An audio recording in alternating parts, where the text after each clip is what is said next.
Now, speaking of refugees, while away from the war itself, those who are permitted to stay in Israel will still need help to survive. So in efforts to support them, several organizations like Yad L'olim stepping up. Joining with the details live from the Knesset is Rabbi Dov Lipman, founder and director of government relations at Yad L'olim.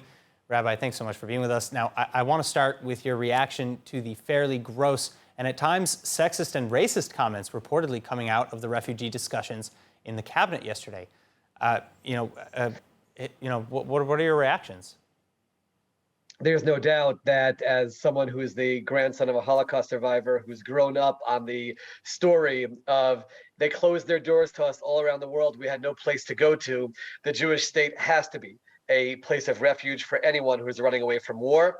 And I firmly believe there are ways and mechanisms that can be put in place to make sure that people who are not here as citizens will return to their homes when hopefully with God's help, it'll be safe for them to do so. I've certainly been advocating for that position within the Knesset, and I'm happy to see the progress that's been made within the government to make sure that we are a place that anyone can run to. Yes, we have to make sure that we're a place for Jews to come to for citizenship, and we'll talk about that in a moment. But in addition, anyone running away from war has a place to come to. Obviously, Israel's limited in its capacity, but there shouldn't be numbers that are placed on it or conditions that are placed on it. Anyone who happens to come here, we certainly should welcome them, put them in a place where they're taken care of until they can go back to their homes after the war. So again, though, something that stood out to me from the minutes of yesterday's cabinet meeting was Immigration Minister Pnina Tamano-Shata's accusations of hypocrisy with respect to the justifiable rush to absorb refugees from Ukraine versus the year-long battle to reunite Jews from Ethiopia and their families here in Israel. What's your take?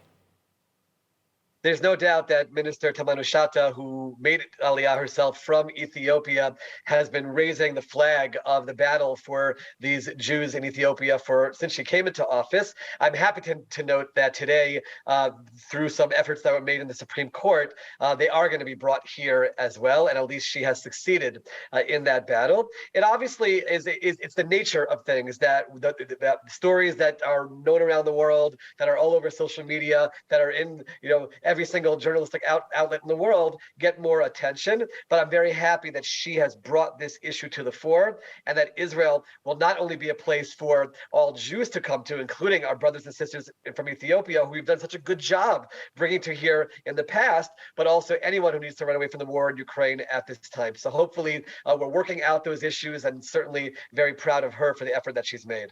All right, now your organization, Yad L'olim, has been fighting for the rights of Olim, or immigrants here in Israel, for a long time. Has the government been doing enough, in your opinion? And how can or should the government be improving?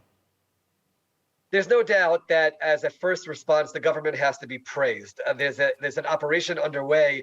Your previous report was talking about rescuing people from Ukraine, and so many are focusing on that. They have to. They're saving lives and just getting them to here. And the concept of tens of thousands of people coming into a country very quickly is very, very difficult for any government to manage. And I think that overall, the government is doing the best that it can. But there's a point where government help can only go so far. So, for example, people don't know this. They're providing hotels for people for the first few weeks that they're here, and they get breakfast and they get dinner.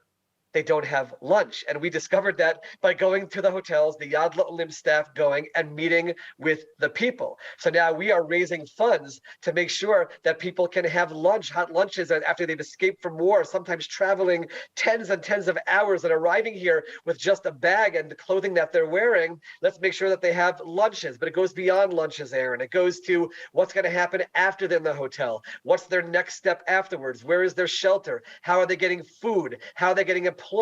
We at Yad L'olim are hiring young Ukrainians who have made Aliyah within the last few years to become paired and matched with these new Olim, to help them open a bank account, to go through the government ministries, everything they need to be done. The government can't do everything, and therefore there are organizations like Yad L'olim that are getting involved and working in partnership with the government to make sure that they have what they need. But people have to realize, you see them coming off the planes with all the flags and the ceremonies, and it's all wonderful, and we celebrate that they're coming, but now we have to make sure that we take care of them. Right. That's why at yadlolim.org we have our campaign so people can get involved and make sure that these people who have suffered so much and have come to Israel with so little not only survive when they initially come, but they actually have the opportunity to have great success with their new lives in Israel. Rabbi Dov Lipman, thank you so much again for joining us. Thank you for having me. ILTV Plus, your news from Israel and more 24/7. Start your free trial today. Subscribe at iltv.tv and watch from any device.